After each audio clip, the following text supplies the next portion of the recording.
What's going on, Summoners? Welcome back to another ProGuides Wild Rift video. I'm Kha'zix, and it has been a wild ride from the leaks, champion reveals, and even Rune update teases, but today we finally have our official patch 2.3 rundown. This patch is sure to drastically change Wild Rift as we know it, and I can't wait for the update. But before we begin, we got our question of the day. Which changes on patch 2.3 are you most excited for? Personally, I'm hyped to play Senna on release because I love the marksman in Wild Rift, but let me know your answers in the comments below, and let's get into the video.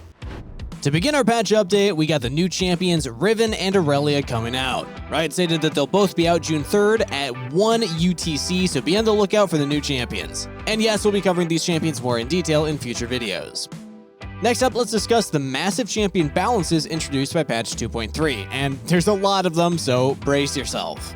First up is a buff to the rolling golem, Blitzcrank. His passive mana barrier cooldown is being decreased drastically from 80 seconds to 50 seconds, allowing him to survive a burst of damage more consistently. In addition, his second ability Overdrive cooldown is being decreased from 15 seconds to 12 seconds, granting him more mobility as a whole. Overall, these buffs should just grant Blitzcrank more utility. And the second buff that we have is to Fizz, the Untitled Trickster. Riot stated that they don't want him pinned down to a single role and are opening up his viability in the jungle. So Fizz's passive Seastone Trident now deals 200% bonus damage over time to neutral monsters. This will effectively increase his jungle clear speed. Playful Trickster, his third ability's mana cost is also decreased from 95, 100, 105, and 110 to 85, 90, 95, and 100. In addition to a 0.5 second cooldown reduction for each level and also base damage increase during the early stages of the game.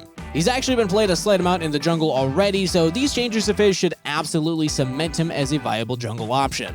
Next up, we have buffs to Kennen, who's been rather weak ever since his initial massive nerfs in patch 2.1. His first ability, Thundering Shuriken's base damage is now increased from the original 65, 120, 175, 230 to 75, 130, 185, 240. And his second ability, Electrical Surge's cooldown is decreased from 15, 12, 9, and 6 to the new 12, 10, 8, and 6 seconds. The buff definitely targets more of his overall early game, increasing his burst damage and therefore trade potential. And his mid to late game is still rather strong anyway thanks to the utility from his ultimate, so hopefully these changes will be enough to give him more pick priority. Kha'zix is receiving a bit of love, as his unique isolation mechanic from his passive Unseen Threat needed some adjustment to match Wild Rift's smaller and more clumped up map. So the isolation passive radius is decreased from 400 to 300, meaning that it will now be easier for Kha'zix to find targets to burst out and live out his predatory dreams more frequently.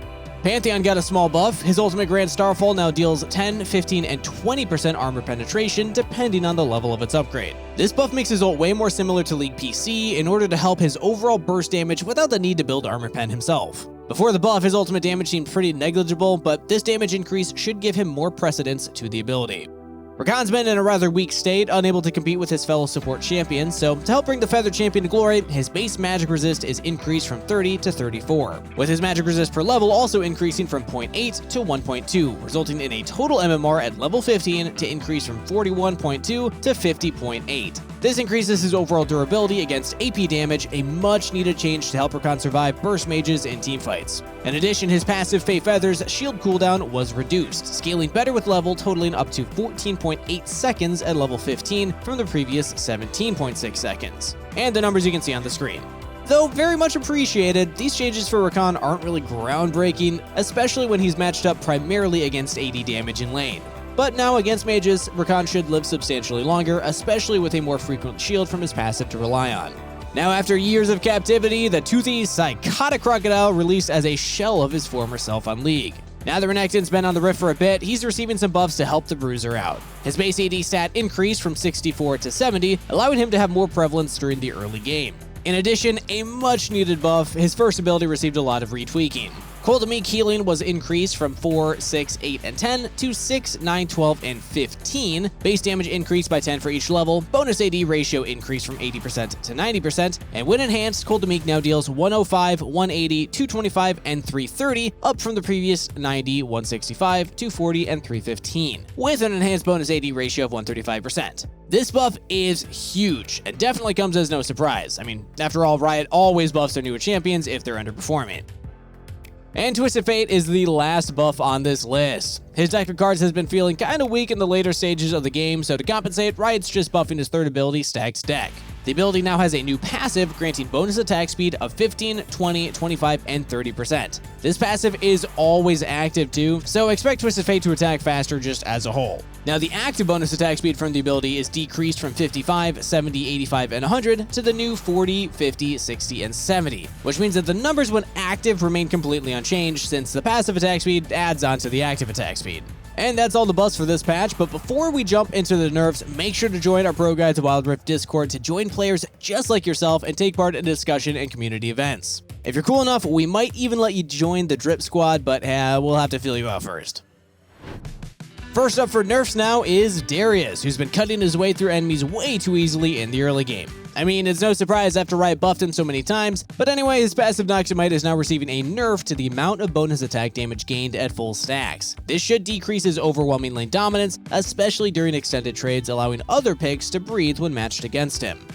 Diana is up next, receiving some substantial nerfs to prevent the overpowered menace from continuously terrorizing the Wild Rift. Her base health is decreased from 610 to 570, and her passive Moonsilver Blade AP ratio is being decreased from 0.6 to 0.5. This will impact her early game trading potential since she deals overall less damage and can additionally take less damage. The biggest threat to her kit though is her ultimate Moonfall. The ability is also receiving nerfs, now dealing a minimum base damage of 150, 200, and 250 from the previous 175, 225, and 275. The maximum base damage was also nerfed from the initial 350, 450, 550 to the new 300, 400, and 500. Moonfall's utility should remain unchanged, but the damage reduction has very much been needed since Diana's been way too happy bursting entire enemy teams with one skill. Garen has also been way too overwhelming with incredibly tanky, practically unkillable base stats to back up his strong DPS. So he's receiving some balancing so that he doesn't become the absolute king of the Baron lane. His base health growth is being decreased from 135 to 125, and his armor growth decreased from 6.4 to 5.8. And let's be honest, Garen's biggest asset is his absurd tankiness, so these base stat nerfs should make him slightly more vulnerable target. Garen's execution, Demacian's Justice's cooldown is also being nerfed from 80, 70, and 60 seconds from the previous 65, 60, and 55 seconds. The skill deals an absurdly high amount of damage, so decreasing the amount of times he can spam it will absolutely help to mitigate its strength. According to Riot, Kha'zix's drinking is becoming a problem, so his second skill, Drunken Rage's base damage reduction is being nerfed from 10, 13, 16, and 19% to the new 8, 11, 14, and 17%, with the target's maximum HP damage decreased from 8% to 7%. Honestly, Kha'zix has been in a strong position for quite some time, and it's great to see Riot finally addressing this. Rammus has been scaling into too strong of a tanky monster, so his base armor per level is decreased from 5.1 to 4.7, resulting in his armor at level 15 being 111 from the previous 117. In addition, his Spikeball Curl, his second ability, now deals 8, 10, 12, and 14 damage from the previous 5, 10, 15, and 20. These nerfs directly affect his late game power, granting other champions opportunity to fight back against the Armadillo. Once again, Ziggs's structure damage is being nerfed since absolutely nothing seems to be able to halt this menace from decimating towers. The passive damage is being reduced from 200% to 150%, decreasing his potential to mow down towers.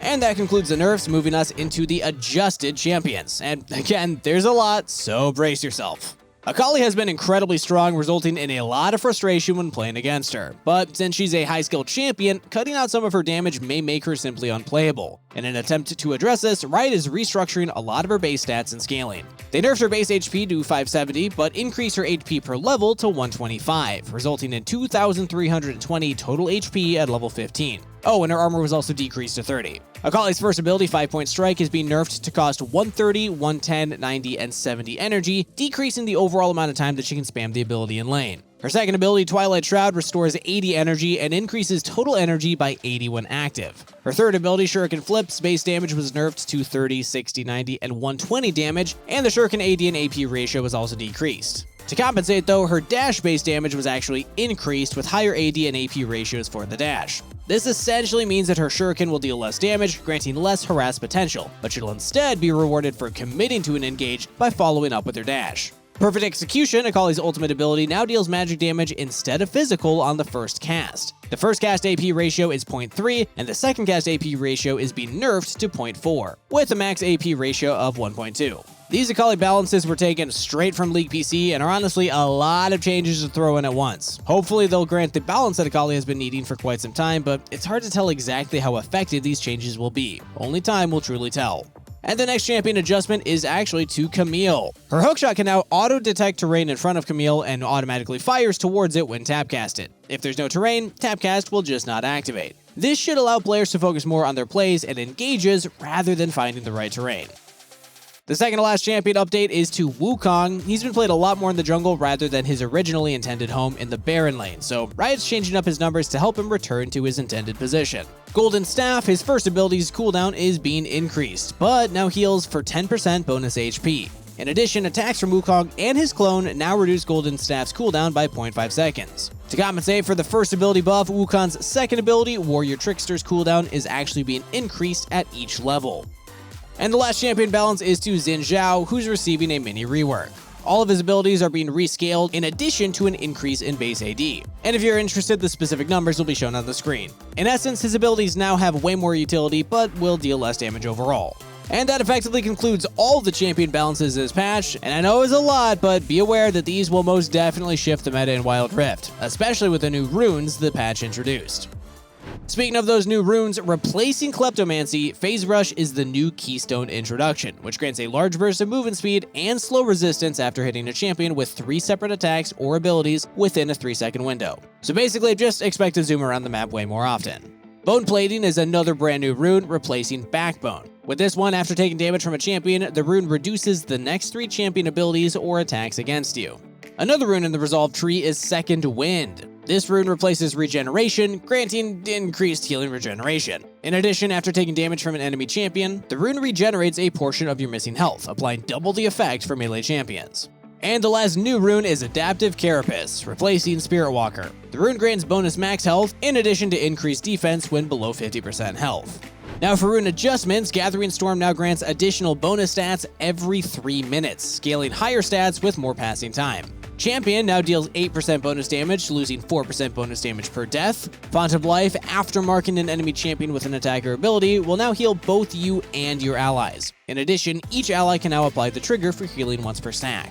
Conditioning now grants a bonus 2 armor and magic resist every 2 minutes, in addition to the 8 bonus armor and magic resist 5 minutes into the game. Sweet Tooth now provides bonus gold when you or a nearby ally eat a honey fruit. This means that you won't have to fight your support or AD carry to get that bonus gold.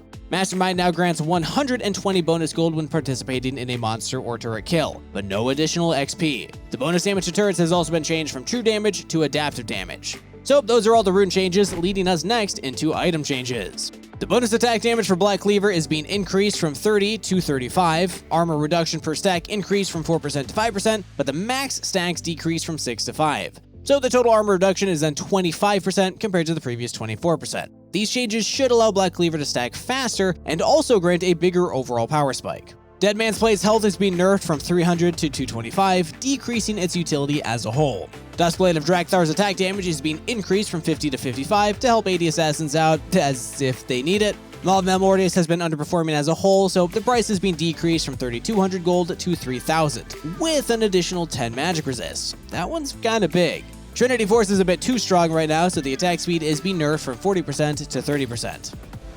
Also, for additional game changes, Close Friends is now available. This feature allows you and a friend to level up together and earn friendship titles. And once friendship is leveled enough, the feature actually allows you to share a champion pool with your duo. There will also be a timeline feature showing your memories together while playing Wild Rift, online notifications, and friend status streaks. You can also subscribe to any 3 friends on your list to be notified to when they come online or finish a match. Kinda cute. ARM is also making a return from June to July, so check that out if you didn't earlier.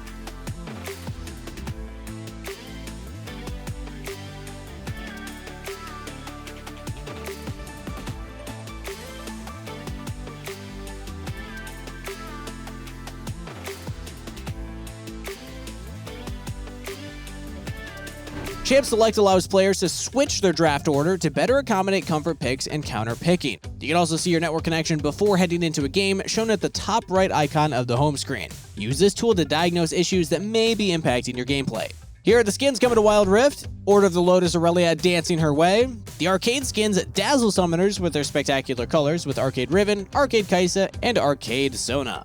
Battle Boss Ziggs will also make his debut on the Wild Rift. And finally, here are the free champion rotations.